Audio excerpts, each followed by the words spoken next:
Fingers crossed. Yeah. Hi, everybody out there who tuned in today. This is Joy Ann Lageray, and you're in the Matured Musicians group. And we are having an interview with Mark Dalton. As you can see, there he is on the screen. And hopefully you all can see what's happening here today and have a good time listening to all of his exploits as a musician. So, Mark, can you begin by telling us how you got into music and any stories along the way that you might like to tell us today? Sure. Okay. It's all Elvis Presley's fault, really. Elvis? My sister and I saw Elvis on the Milton Berle show. I was 8 and she was 6, and it was amazing. We'd never seen anything like that before. I called my best friend up right after the show was over, and I said, "Did you see that?" And he said, "Yes, that was incredible." And so I started bugging my dad to get me a guitar, like right after that.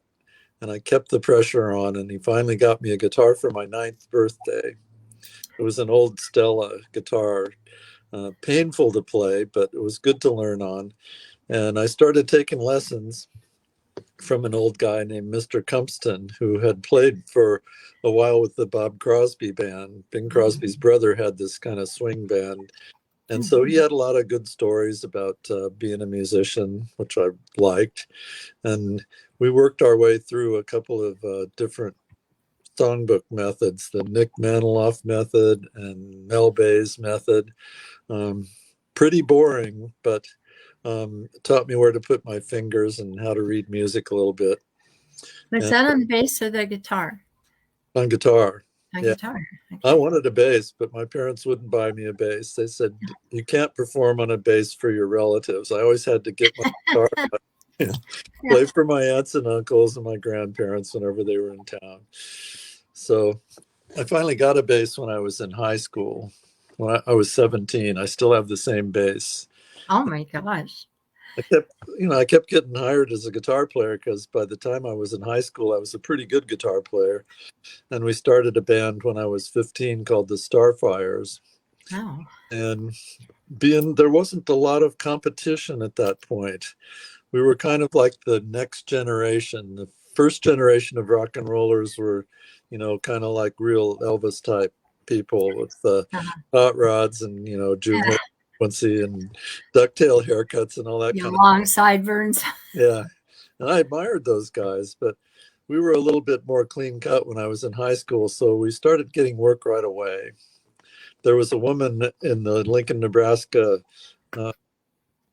worked for the city in their entertainment department, and she liked our band and got us a lot of work. And we started playing like these little homecoming dances, and in the spring we played like a bunch of proms in the little towns around.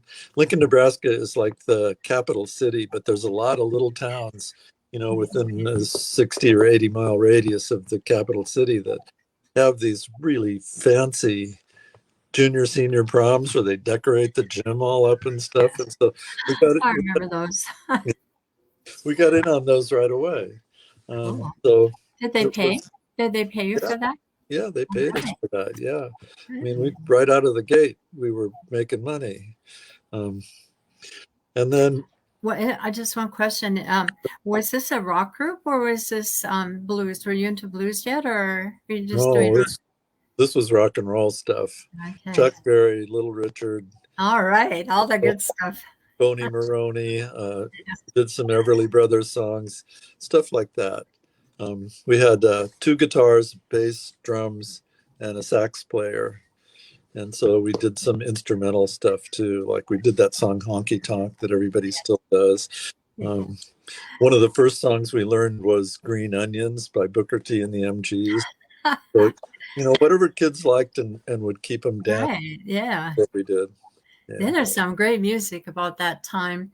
I mean, I grew up on it, so I like my music fast. I don't know what I'm doing in country, but I definitely enjoyed all of that. And when I had my band, we played a variety of music simply because I like the fast moving stuff too. Uh, yeah. And so after your high school years, um, what was the next thing that happened after Starfires? Oh, well, there were several bands in between. Ah, While I was still in high school, I played in a band called the Impacts later on. And then when I was a senior in high school, I played in a band called the Vogues, what which was is it called? the What Vogues, Vogues? the Vogues with a V. Oh, Vogue, VOU. Vogues. Oh, okay, Vogues. That, Okay. that was like a really professional band. Me and our bass player at the time were both seniors in high school, and we fell in with some older guys who were real professional musicians. And then when I got to college, I was like at the University of Nebraska, which is right in my hometown there. We started a band called the Antelope Pavilion, which was kind of a punk blues band, sort of a mixture of psychedelic music. We did like a lot of animal songs, Yeah. and we did some Rolling Stone stuff, kind of like, what was passing for blues among young white musicians at that time.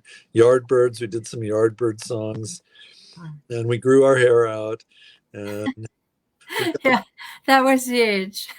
yeah, we had a booking agent in Omaha who, we had 8x10 pictures printed up and posters, and we were playing all over the Midwest.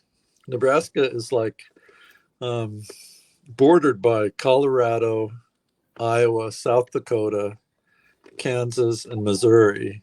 And I played in all of those All states of the states. when we were in college.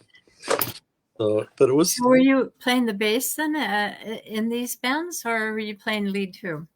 in the Antelope Pavilion. I played guitar still most of the time, but I talked the bass player into let me play bass on a couple of songs. We did two Jefferson Airplane songs. We did that song White Rabbit, and we Oh did that yeah, song I love that. Somebody to Love. We did those two songs. Somebody to love. Yeah. Yeah, so I talked the bass player into let me play bass on those two songs, but the rest of the time I was stuck on guitar because nobody else Oh, was could do it really. Um, there, it was interesting at that time. There was really two kinds of guitar players around. There were guys that had learned like a lot of venture songs and could play like these songs that they learned note for note off of records. yeah, People were really good at that, including like these two-note harmony things, really kind of complicated songs, but they couldn't improvise. They yeah. just they were like a note Tell for you what. player. Yeah. Play Yeah. what's there, they didn't understand. And then there were players that could improvise, like me. I learned a lot of Chuck Berry songs. And so I kept getting work because I could improvise. I could really cut loose and play some wild solos and stuff Stuff. for rock and roll. But then the next band I was in was called Blackjack. And that band, we had a guitar player who was from Albany, Georgia, who had been friends with the Allman Brothers, and he got really into drugs down there, Oh in no. Georgia, which was happening a lot. So his wife dragged him up to Lincoln, Nebraska, because that's where his mother-in-law lived, to straighten him out. Uh-oh. And he got to Lincoln and, of course, started in a band with us like right away, because this guy was like a really hot guitar player, one of those Southern guys, could just play anything. Yeah. And so in that band, I finally wound up on bass full time, and I've never looked back since then because Wow. I love playing the bass. It's really my instrument. Really? I'm And home.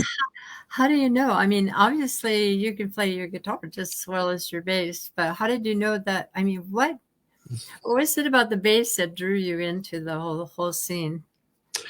I can tell you, when I was in high school, there would be these dances after the ball game, after Mm-hmm. basketball games in particular. So they'd clear out the gym and then set up a band and then Right. come back in. And walking down the hallway to the gym, I always heard the bass the first thing. I'd hear that sound because the bass really Yeah. carried down the hallway. Walking around, walking the bass. Somebody was walking the bass. Yeah. And I thought, I loved the sound of that instrument, the electric bass. And also I loved the way precision basses looked. I thought they were the most beautiful instrument, and I just had to have one. And I finally did have one. All right. So along with playing lead, playing bass, do you play other instruments too, or are that's your major? Yeah. Put all your work into that bass. My brother and my son are both the kind of guys that can pick up an instrument and figure out how to play it. I mean, the difference in musical talent between me and my kid is like notable. My son plays every kind of instrument that he can get his hands on, and my little brother was the same way. He wound up being a bluegrass picker and was in a band called the Bluegrass Crusade that got to be pretty famous in the Midwest. And then he went to law school, like my parents expected. Now it's been to that. He sits around in the living room and plays, but that's all. Oh.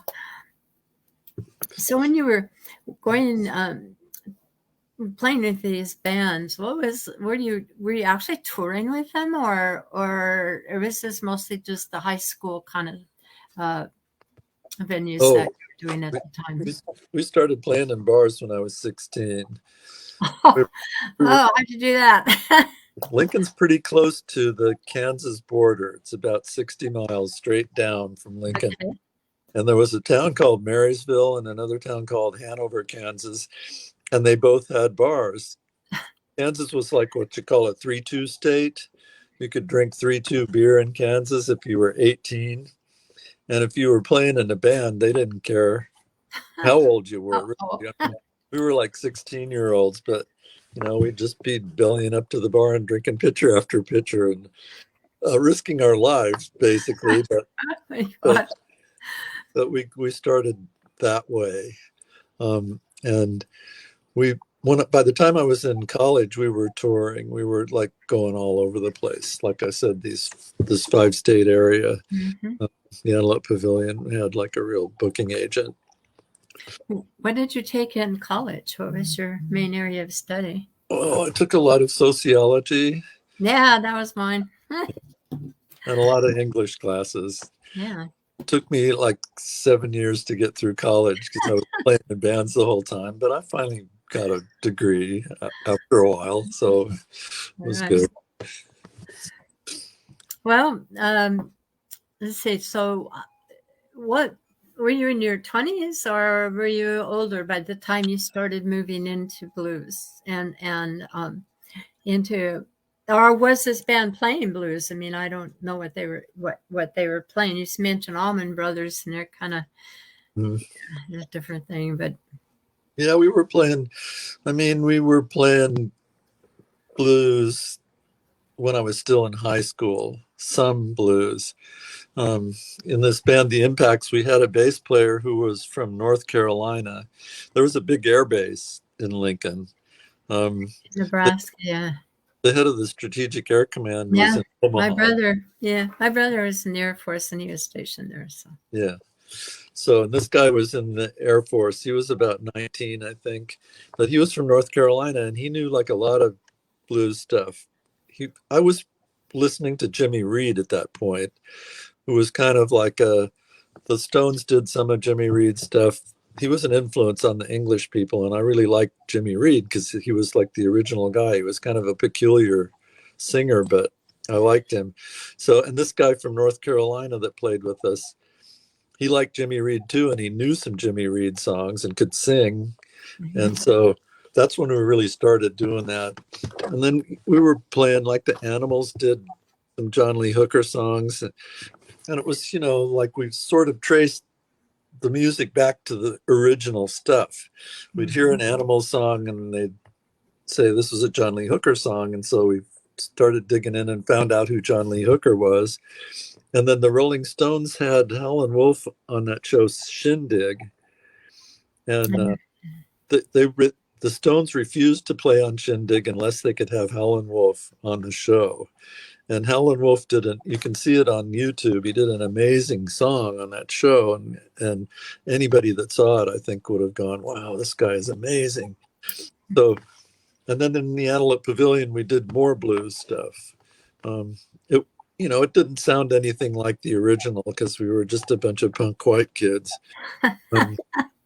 But when I got to Seattle in 1973, I ran into this guy, Tom McFarland, who just moved up here from Portland, who was like a real blues guy. That's all he did. And we got a job downtown on First Avenue playing at the Boulder Cafe, which was like this go-go bar. and it was right next to the public market when First Avenue was kind of like Skid Row, right? Yeah.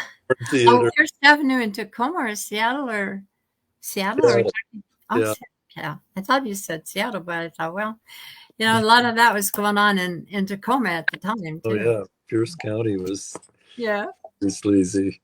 Yeah. So, but we were playing 5 nights a week there, and we had this job for months and months. And so we just settled in, and I learned a lot of blues stuff from McFarland. He was like a really good guitar player and had a bunch of albums out after a while. And so that was really my introduction to like the real thing. And then Isaac Scott moved to town, and McFarland got Isaac Scott up on stage at the Boulder, and that sort of started that ball rolling. And so we started a band with Isaac, and it's just been the same ever since, just playing. Well, I remember a song. I thought it was kind of weird when it came up, but I liked it. 2525. Oh, Sager and Evans. Yes. Yeah. That's back in Nebraska. Yeah. I can tell you that story. Okay. I was playing in a band with this drummer, Dave Troop. Mm-hmm. And Troop had been in a band with Sager and Evans called the Eccentrics. They were a pretty popular band around the Midwest. They were all like older than me, probably 4 or 5 years older than I was. Okay. Guys I used to listen to in high school, and I really admired them, And so by the time they became Sager and Evans, they were just playing a kind of a folk music duo downtown in a cocktail lounge, right. Playing acoustic guitars and singing Simon and Garfunkel songs and Seals and Crofts songs and stuff. And Rick Evans had written this song called "In the Year 2525," and everybody at this bar that they played at loved that song. Mm-hmm. And so the bar owner, who was like a local attorney but ran this cocktail lounge on the side, said, "Rick, you got to record that song. I'm going to give you the money to record that." And so he gave Rick $500, which is what recording that song cost. And we all piled into a station wagon, the 4 of us, Sager, Evans, Troop, and me.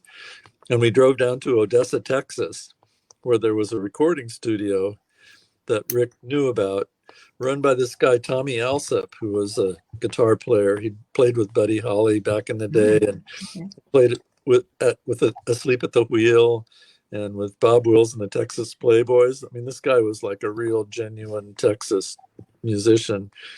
And so we recorded that song there. And me and the drummer got paid $50 a piece for doing it.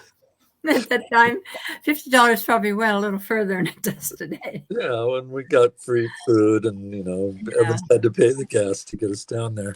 Right. Nobody thought it was going to do anything. Which, he was kind of humoring this bar owner who gave him the money and said, "Okay, all right, we'll record it. It's not that great a song, but what the heck."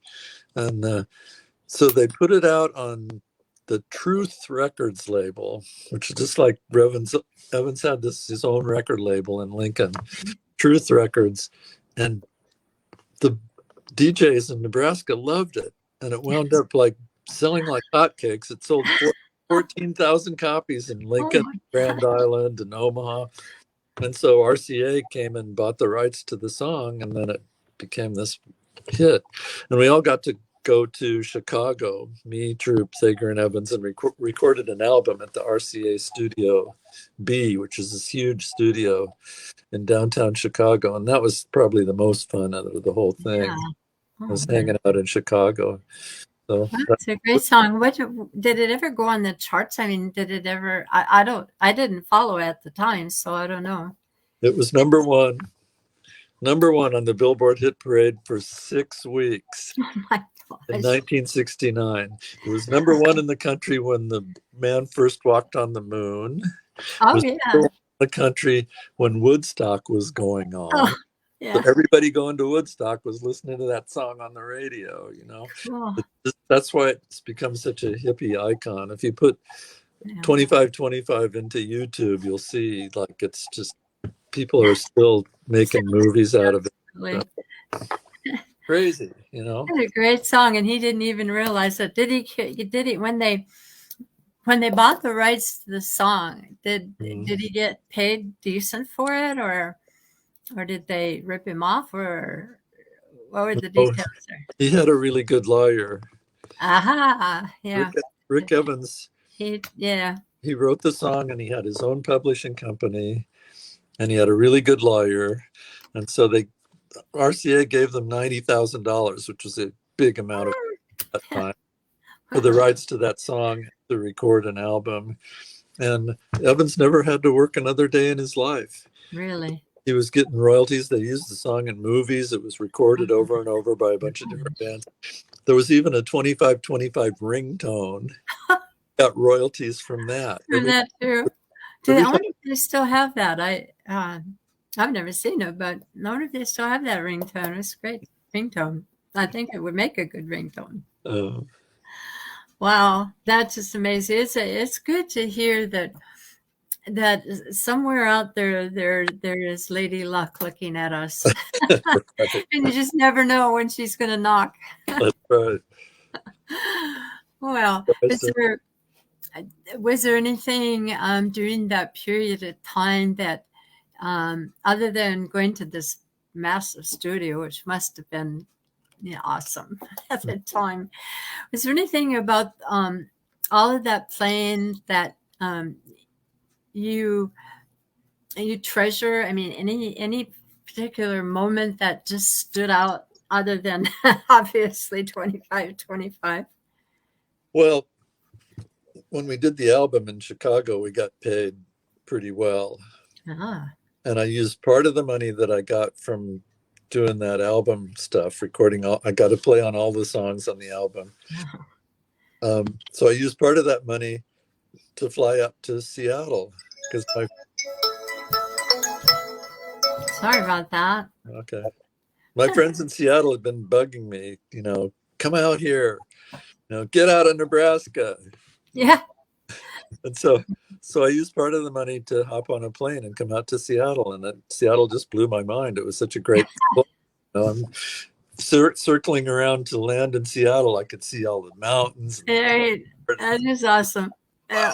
Gorgeous. And so that probably you were in your 20s then? Is this when you were still a young man, just out of college, or are you still in college?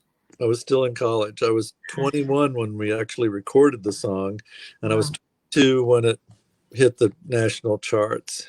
Wow. Great story. Yeah. What a great story. That has to be a moment that you like to visit every now and then, right? Yeah, I guess. I didn't tell anybody about it when we moved to Seattle for about 20 years. Why? Somebody figured out that I'd played on that song. Well, I didn't want to be known as the bass player in the year 2525. I mean, that's not the kind of music that I play ordinarily. So I got it. I guess the secret's out of the bag now. One of the things I notice about musicians in this area, yourself included, is, when people go up to jam, when you're doing a jam session, like I met you in Duval at the Twin Dragon at a jam on a Friday night. Yeah. And then, I hear the people play like you, and I I would tell Kurt, I think these people are hiding in the background or something because they're really good. And we work for a production company called Rhino. And so we were, hearing all the star concerts and everything at that time, and I think about 10 years ago. And I said, I'm going to look these people up on the internet. And oh man, the background said, I said, if I would have known all this about those people, I would never have gotten up on that stage with them. I would have been too intimidated. Oh, So it's a good thing, Ben. There's not so good, but it's part of it. we're all just kind of plugging along, Yeah. Want to keep playing music, and so you keep playing music. And it's like what happened here. You just don't know. I mean, he didn't think that was a hit song. I mean, he obviously was doing it to please that guy in the club, but look how it turned out. Yeah. You just never know. You never know. After you did that, once you got to Seattle, you started doing. Did you stay with one band, or did you just kind of move around in the scene? Which seems to be what a lot do. I played with McFarlane for about a year, steady. We were working all the time, and then I don't know. I got tired of like playing on First Avenue, so I wanted to mix things up, and I went off and joined a band with this guy Gary Cerruti, who was a really good harmonica player and singer, and a bunch of guys. And I played with Cerruti for a couple of years, and it's just I haven't been out of a band for more than a month or two. The entire time I've been in Seattle. Seattle's was a great place for me to be, because there's plenty of work close by. You don't have to drive 250 miles the way we were doing in Nebraska. Yeah, exactly. Halfway across the state to get to some bar in Kearney, Nebraska or something. And we hooked up with Isaac Scott after the Gary Cerruti band. My friend Twist Turner, who was a drummer, started playing with Isaac, and they had a bass player who was really another harmonica player who was trying to learn how to play bass, who wasn't that great. So we hooked up with Twist and Isaac and me, and then we met Kim Field, who was just back from college. And he's a great harp player. I played with Kim for a long time through several different bands. And we got an album out. Twisted recorded some of Isaac's live stuff in a record company in England, in London, called Red Lightning, picked it up and put out Isaac's first album. And then we played at the San Francisco Blues Festival, and we got on another album of bands that had played that gig. It was a live album with a bunch of different acts on it. And I don't know, Kim and I went on to play with Brian Butler for quite a while, and then we started a band called the Slamhound Hunters, and we did 2 albums with the Slamhound Hunters, which were pretty good. And it just keeps rolling. Yeah, just keeps rolling. Momentum is a big part of playing music. If you stop and you're sitting around, like this pandemic has just been a real problem. Yeah. How did that affect your playing? And especially since, most of us didn't go out. I mean, they shut down everything, and it was kind of a tough time for musicians financially, because I know a lot of these musicians that I've run into and I've gotten to know, and that's their life's work. I mean, that's how they made their income. They didn't have second jobs, and not even to this day. Yeah, it's been hard for a lot of people. For us, with the band that I'm playing with currently, what is the name of that band?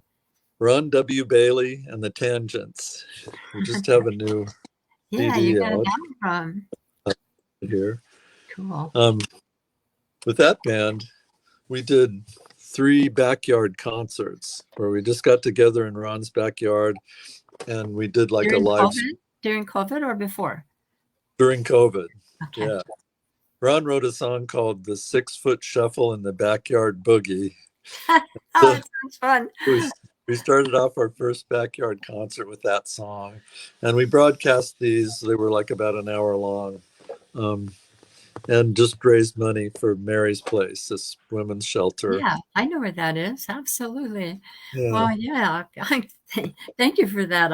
I'm sure those women appreciate that because I was an advocate for many years and for domestic survivors, and there was so few places for these ladies to go that we ended up having to. I was crisis manager, so advocate. So we would have to tell them to stay on the bus all night and ride with their kids to stay safe until a place opened up. I mean, yeah. so any help in that direction is good news. We raised several $100s at each of the concerts, and then we got together at the ballroom. There's a big ballroom in Georgetown. Behind the ballroom, there's kind of a plaza that's Well, all. Georgetown is in Washington. Yeah, it's out in the fringes of Seattle. Georgetown is kind of where all the artists and stuff moved when they got pushed out of Pioneer Square. Oh, okay.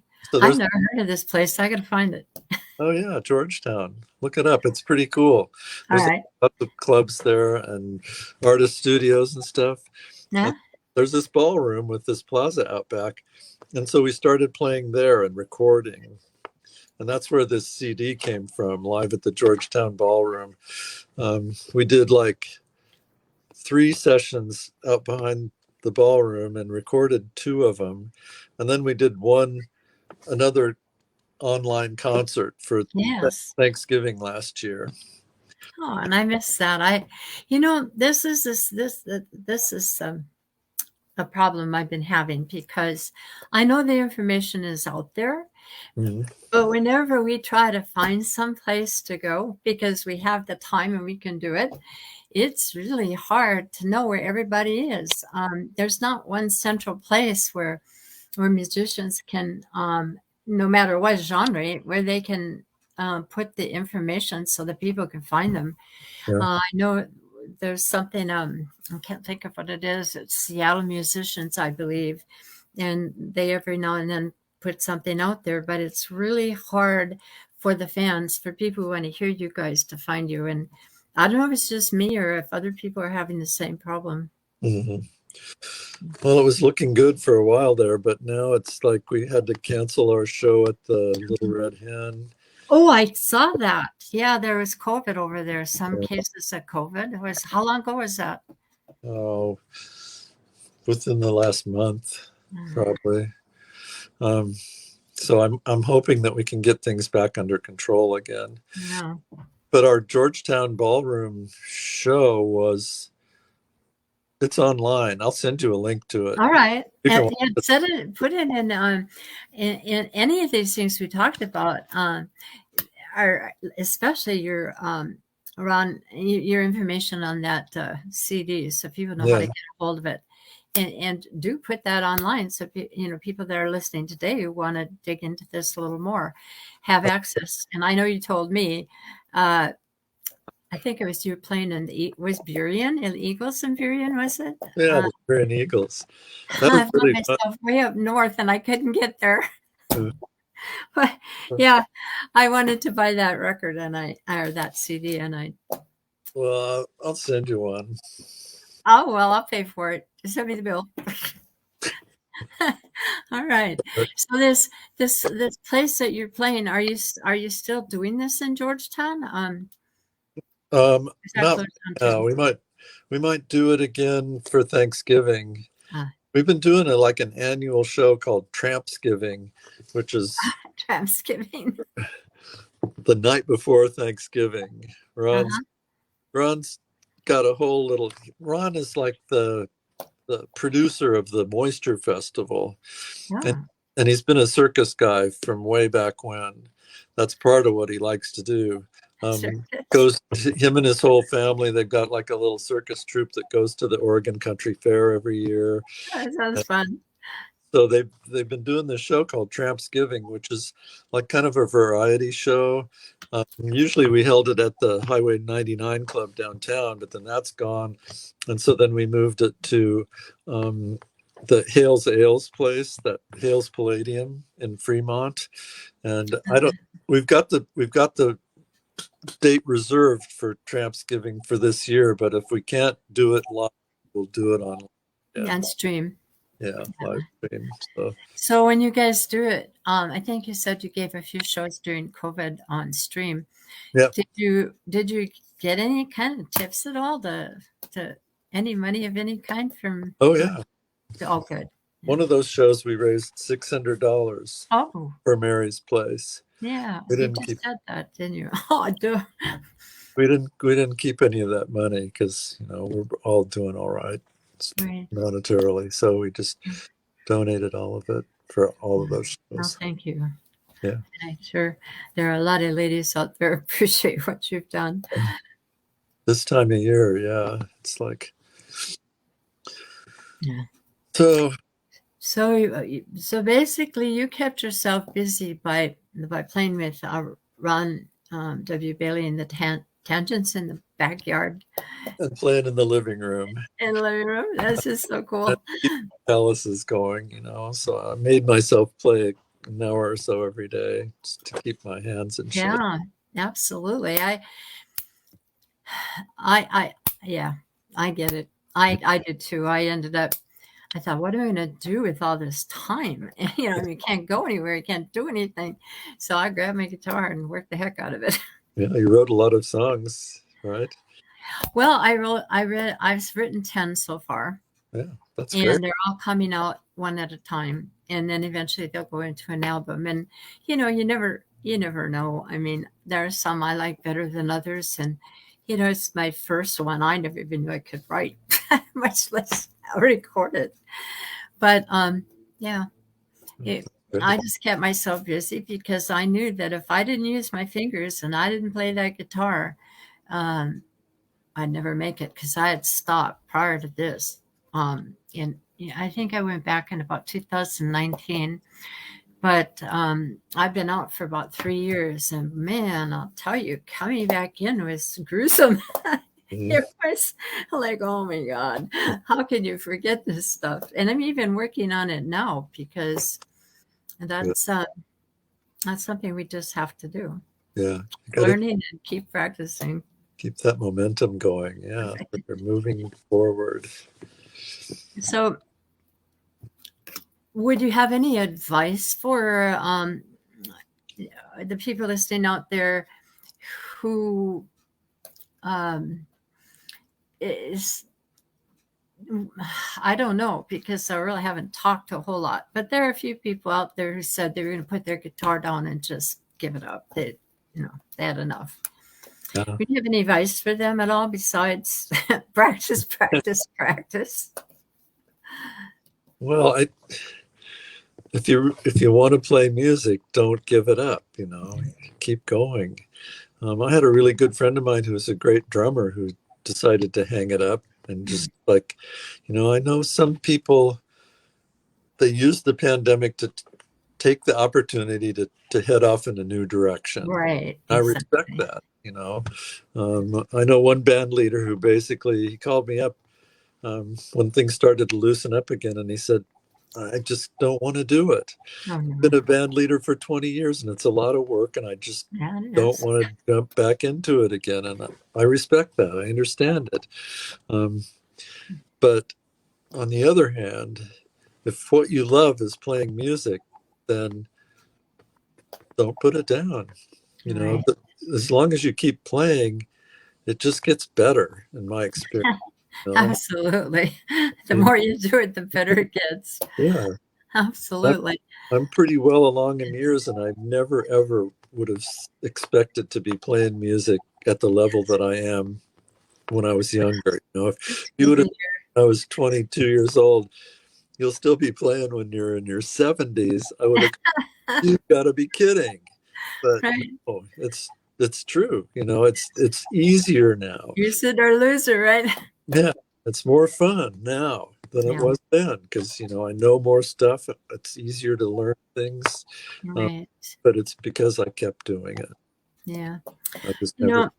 I also think that there's another component to that, and and I like to remind people every now and then in those circumstances when people get discouraged, and I've been discouraged, to that it's about the fans. It's about the people who listen to that music.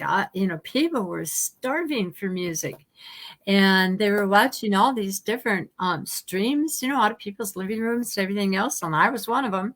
Mhm. And I just searched and searched for music, just to. I mean, you can't do without it. I mean, I can't. Music is part of life, I think. And so, if you have a talent like that, and obviously you do, and this man who is the drummer does too, it's a gift that you're giving to people who need these kinds of things in their life. Totally. I Absolutely. completely agree. Yes. So, what are you looking forward to in the future? Have you got any future plans? Anything that you're working on as far as an album or a single, or what's up in your life for tomorrow? Well, this album, this CD is Right. labeled Volume 1. Oh, yes. All right. We got enough songs in the can, good songs, to do a Volume 2. So Okay. we'll see how the sales of Volume 1 goes, and if it's good, we'll do a Volume 2 there. And Ron wants to go down to Oregon. He's got a friend of his that has a recording studio down in Oregon, and do like a studio album. So that might happen. We're talking about. I'm confused. How is this album recorded or produced? Wasn't it in a studio, or was it in a home studio? Or This was out in back of the Georgetown Ballroom. It's completely live. It's songs that we knew well, and we've been playing them out at the Georgetown Ballroom, and just like recording them on a little handheld recorder, and we listened to them back, and we thought, that sounds pretty good. And so we did two official recording sessions where we made sure we had the balance all right, everything sounded good, and just recorded live. And that's what it is. And did he put him on YouTube?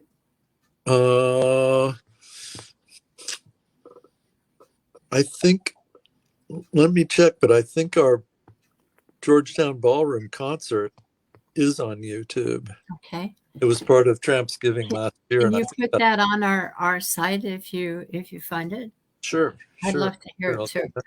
Yeah. It's not exactly the same stuff that's on the CD because it was a different session. Yeah. But it definitely, it looks and sounds like what we were doing out there. I do hope he gets to produce that in the studio, because I get my songs mastered so they can be put on every I don't know if you call them internet radio or what it's called, but and there's a real difference in quality, I think, once you get them recorded and produced and recorded and produced and mastered, and that when it goes out in the airwaves. No, well, I kind of pro that. I'm pro studio. So we had these mastered. I mean, the original material I think was good. Okay. But, this guy, Steve Turnage. Yeah, Steve Turnage mastered it. He's has a real mastering studio and stuff. Right. So then it can be played. It can be played on Spotify and Amazon and all the streaming, Deezer and blah blah blah. Yes. Okay. That's probably. And has he done it? Has he put them out there yet? He's working. These are all Ron's songs, and he's got to get them all cleared with ASCAP. Yeah. For the publishing stuff, and then we can do that. Because he wants to get paid back, of course, from Spotify and those kind of things. Yeah, exactly. Well, when you perform them, yeah. I don't have enough followers yet to ever see payment, but I hope someday that'll come. I mean, obviously, I'm not going to make a living out of this, or who knows? I mean, maybe I get lucky and I turn the right card over, and there it is. But I like putting it out there because it's a legacy. I mean, obviously, I have grandchildren, And they're eventually going to have children. I've already got great grandchildren. So, Wow. yeah, it's something that's going to be out there. I mean, as far as I know, it's not going to go away anytime soon. So, Yeah. Yeah. anyway, but yeah, I'm glad he did that. And I wonder how much difference there's going to be between what you guys already did and recorded and produced and mastered compared to what it's going to be in a studio. We'll see. Yeah, absolutely. You keep us posted. Let us know. Okay. All right. So I had hoped that we could have a question and answer session today, but obviously, no matter what I've done so far, I'm still not able to answer people who are coming on live. Oh, And I've got to fix that. Not sure how. I've already asked them. They've told me a few things to do, and I still can't do it. So after this session, it's recorded and it stays. I mean, I keep it so that it stays on our site. I do go in and answer people, but the problem with this at this point is that I don't get their feedback to ask you the things that they would like to know or to interact with them while you're on. So come in the future, if you'd like to do it again, I certainly like to have you back on. okay. All Thanks. right. That's great. So have you heard one of the things that the way I met you, of course, is in Duval, and apparently everything is stopped out there. As far as I know, I don't even know if they have music on Saturday nights. Haven't kept up with it. Yeah. But if you hear anything about that, if you get a chance to play on a Saturday night over there, or whatever happens, do let us know. Do let me know. I'd love to go out and support them. Spent a lot of time jamming out there. So Yeah. all right. Sure. Well, I think that kind of wraps up everything. Do you have anything to add? Any stories that maybe didn't get told, or Oh gosh, I got a lot of stories, but any you can share? I don't know. I'm a member of the Eagles Club. Yes, we were members for years. That's where I played. I played mostly Eagles, Elks, and etc. with my band. So yes, I love the Eagles, and yes. I've been a member of the Salmon Bay Eagles for a long time because they had a Salmon blues. Bay. Where do you live? What area at the time? You live in Seattle? It's in Ballard, yeah. Oh, okay. Salmon Bay's in Ballard, and they had a blues night on Thursday nights there for like 25 years until COVID hit, and it hasn't come back yet. But and I don't know, about a decade ago, I decided, these guys have been so good to us as musicians and to the music scene in general that I ought to join the Eagles. So I did. Oh, and then you. Every Eagles club I've played at has been nice. People there are so nice, and they really like music, and they dance a lot. yeah. So anybody out there who's looking for a club to join, nice people to hang out with, the Eagles have a long history in the Northwest.